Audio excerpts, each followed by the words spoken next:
Welcome. आज आपको determines के बारे में बताया जा रहा है। सबसे पहले डिटरमिन्स का शाब्दिक अर्थ क्या होता है। 11th के क्लास के कोर्स में इस टॉपिक का निर्धारण किया गया है। डिटरमिन्स का मतलब होता है निर्धारक करना, किसी चीज का निर्धारण करना। जैसे आई हैव सम मनी, मेरे पास धन है, बट सम कुछ है, तो यह सम शब्द डिटरमिन्स है। ही हैज ए पेन, उसके पास पेन है, बट उसकी quantity single. He gave to me the pen, उसने मुझे पेन दे दिया। द पेन ही हैड, जो पेन उसके पास था। तो यहाँ द भी डिटरमिनेंट है, क्योंकि यहाँ इस पेन का डिटरमाइन कर रहा है, निर्धारण कर रहा है कि पेन उस आदमी का था जिसने उसको दे दी। तो यहाँ ए, एन और द का प्रयोग आपको बताया जा रहा है।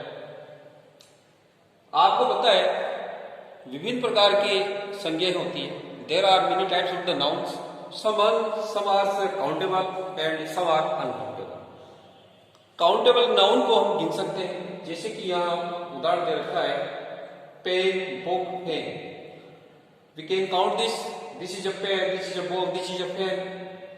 बट अनकाउंटेबल, जिनको गिन नहीं सकते हैं, जैसे कि टाइम, मनी, मिल्क, तो इन चीजों को गिन नहीं सकते हैं, तो इनके पहले आर्टिकल नहीं लगेगा। और पेन, बुक, पेन जिनको गिन सकते हैं, उनके पहले आर्टिकल लगेगा। तो ये ए का प्रयोग काउंटेबल नाउन के पहले होगा। और काउंटेबल नाउन भी वह होगी जो अनआइडेंटिफाइड, जिसकी पहले पूर्व में पहचान नहीं होगी। जैसे ही है जब पेन, उसके पास एक पेन है, यह अनआइडेंटिफाइड, ये पता नहीं कौन सा पेन है, किससे लिया, कब लिया, बिल्कुल एक कॉमन रूप से आ रहा है। तो यहाँ आ का प्रयोग हो रहा है। तो ए का प्रयोग काउंटेबल नाउन के पहले होगा और अनआइडेंटिफाइड होना चाहिए। और द, यहाँ द आइडेंटिफाइड हो रहा है। यहाँ पेन के पहले द इसलिए लगा रखा है कि पेन वह है जो ही हेड, इसके पास था, तो ये आइडेंटिफाइड हो रहा है, इसलिए यहाँ द का प्रयोग हो रहा है। तो इस प्रकार से काउंटेबल नाउन के पहले या तो ए लगाया जा सकता है या एन लगाया जा सकता है। जैसे I have an ink, I have an orange, इस प्रकार से वर्ड होते हैं। तो कहीं ए लगाते हैं, कहीं एन लगाते हैं। आपको ये पता होना चाहिए कहाँ ए लगाएंगे, कहाँ एन लगाएंगे। दोनों का मतलब एन एक होता है और एक का मतलब गिनने के लिए आता है, एक बताने के लिए होता है। परंतु यहाँ अंग्रेजी में 1 2 नहीं लगता है, या एक के लिए ए लगता है या ए लगता है। कहाँ ए लगेगा, कहाँ एन लगेगा, इसके बारे में अच्छी प्रकार से देखना चाहिए। ये अगर साउंड से बचाव में आएगा।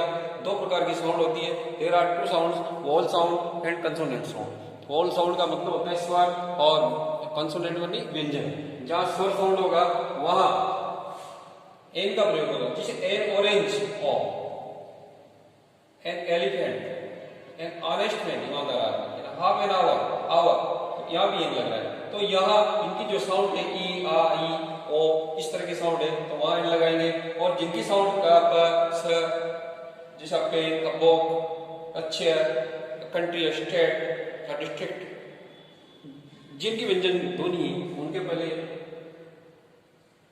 ए का प्रयोग होगा। अब कहाँ द लगेगा, आपको द वही लगाना है जो स्पेसिफाइड हो, विशेष हो, संसार में एक हो, सृष्टि में एक हो, जानी पहचानी हो और आइडेंटिफाइड हो कंप्लीटली। जैसे कि ये यहाँ द लगा रखा है, यहाँ ए आ रहा है, यहाँ द आ रहा है, क्योंकि पेन ही है, ये पेन किसी का था, ये पता चल चुका है, आइडेंटिफाइड, पहचान हो चुकी है।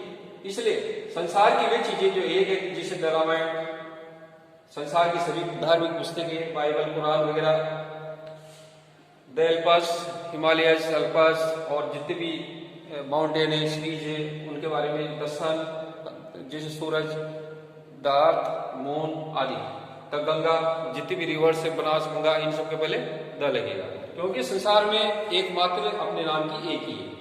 तो बहुत सी चीजें संसार में, जैसे बहुत सारे एक्सप्रेस है, बहुत सारे न्यूज़पेपर है, जिनकी अलग पहचान है, तो संसार में एक ही नाम से चलते हैं, उन सबके पहले द लगाएंगे।